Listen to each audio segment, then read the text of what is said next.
Assalamualaikum warahmatullahi wabarakatuh. Pada kesempatan hari ini kita mengikuti perkuliahan dengan tema Sejarah Sosial Intelektual Islam Kontemporer untuk tema Islam dan Orde Baru. Seperti yang kita ketahui, masa Orde Baru dipimpin oleh Presiden Republik Indonesia, yaitu Jenderal Soeharto. Beliau memimpin selama 32 tahun. Selama 32 tahun ini tentu banyak pengaruh yang cukup besar ya yang terjadi. Misalnya ada kebijakan-kebijakan yang Soeharto lakukan untuk kebijakan politik dalam negeri pada tahun 71, ada pemilu yang menetapkan bahwa para pejabat pemerintah hanya berpihak kepada salah satu peserta pemilu, yaitu Golkar. Nah, Golkar ini kemudian memenangkan pemilu selama beberapa kali, yaitu tahun 77, tahun 82, 87, 92, hingga 97. Kemudian ada penyederhanaan partai politik atau dikenal dengan fusi partai. Kalau pada masa awal Orde Baru ada 3, yaitu Partai Persatuan Pembangunan. Ini gabungan dari NU, Parmusi, Perti, dan PSII. Lalu ada Partai Demokrasi Indonesia, gabungan dari Partai Nasional Indonesia, Partai Katolik, Partai Murba, IPKI, dan Parkindo. Selanjutnya adalah Partai Golongan Karya. Nah, untuk di fungsi ABRI, difungsi artinya 2 peran ya. Jadi ABRI pada saat itu berperan ganda. Yang pertama perannya sebagai kekuatan pertahanan keamanan, dan yang kedua adalah sebagai kekuatan sosial politik.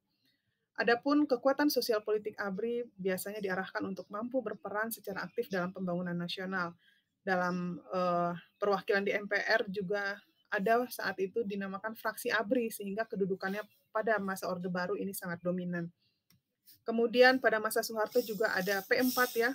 Kalau zaman saya dulu kami itu ada semacam pelatihan gitu ya, P4. Nah, Pedoman Penghayatan dan Pengamalan Pancasila atau P4 atau disebut juga Eka Prasetya Pancakarsa, ini ditujukan untuk memberi pemahaman kepada seluruh lapisan masyarakat tentang Pancasila. Semua organisasi tidak diperbolehkan menggunakan ideologi selain Pancasila. Bahkan dilakukan penataran P4 untuk pegawai negeri sipil. Kebetulan saya menulis skripsi tentang implikasi di fungsi ABRI terhadap partai politik Islam tahunnya tahun 70 sampai tahun 80.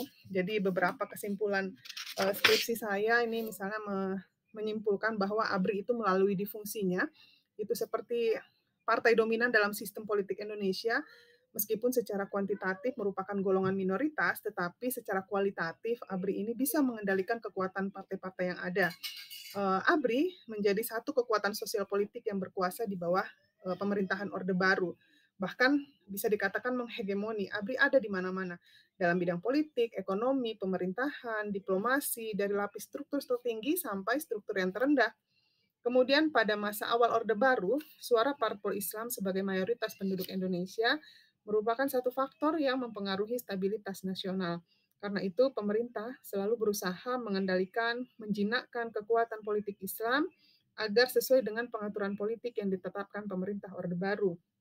Nah, keinginan pemerintah ini tidak serta-merta langsung diterima oleh partai Islam, sehingga sepanjang tahun 70 dan 80 ini sering terjadi konflik antara partai Islam dan ABRI sebagai salah satu alat pemerintahan pada masa Orde Baru.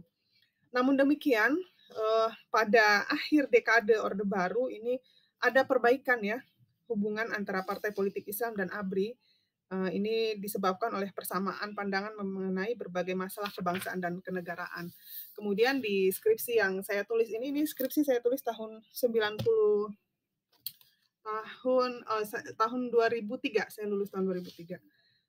Nah, kesimpulan yang keempat dalam skripsi saya ini, keharmonisan dan kemanunggalan hubungan ABRI dan umat Islam ini tidak hanya membawa dampak politik yang positif bagi masing-masing pihak, tetapi juga bagi bangsa secara keseluruhan. Hubungan harmonis dan manunggal antara ABRI dan umat Islam menjadi pilar terwujudnya stabilitas dan integrasi nasional yang mantap. Adapun sebaliknya, hubungan yang tidak harmonis antara ABRI dan pemerintah ini mendorong instabilitas yang bisa mengarah kepada disintegrasi nasional. Sulit dibayangkan akan ada stabilitas sejati jika hubungan ABRI dan umat Islam berlangsung dalam ketegangan.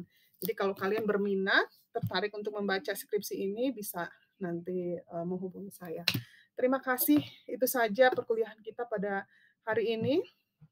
Untuk ke depan kita bisa mudah-mudahan bisa melalui Zoom ya, atau melalui Google Classroom.